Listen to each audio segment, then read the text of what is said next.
Health stakeholders in Nigeria called on government to build resilience against economic and climate issues in a bid to tackle increasing cases of malnutrition.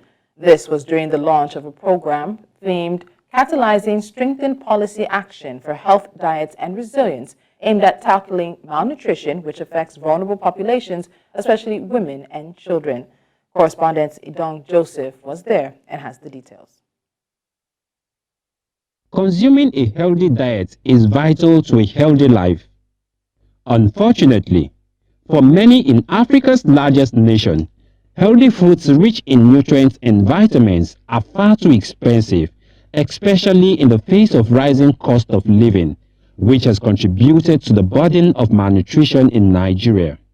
The National Food Consumption and Malnutrition Survey of 2021 revealed that the prevalence of stunting, underweight and obesity has become a national source of concern, including for women of reproductive age. We all know that Nigeria is faced with both challenges and concerning issues on nutrition.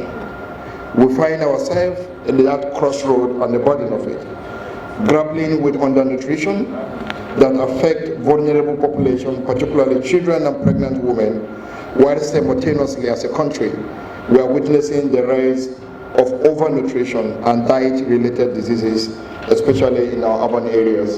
It's one of the issues that we don't discuss, but is increasingly becoming a major concern. In light of this, Nigeria's government in recent years has made several policies aimed at tackling malnutrition, especially as it affects vulnerable populations.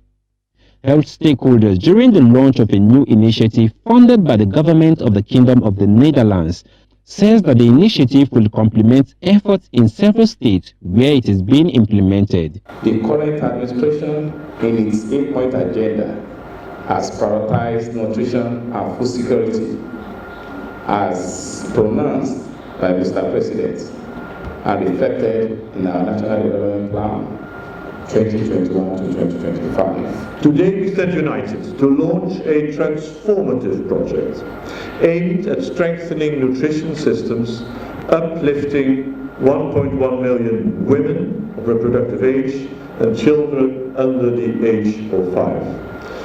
And honestly, I cannot think of anything which is more important to all of us, which is more important to Nigeria and also to my own country. The conversation about nutrition, food and climate is getting bigger, and so the linkage between food, nutrition and climate is getting bigger and more relevant. This moment signifies not just a launch event, but a commitment to catalyzing transformative change in the fight against malnutrition and building resilience against economic and climate shocks. While the issue of malnutrition is not limited to Nigeria alone, considering the nation's current economic challenges, experts say Nigeria will continue to witness a high level of malnutrition if adequate public investment is not made and given priority attention. Idong Joseph, reporting for News Central.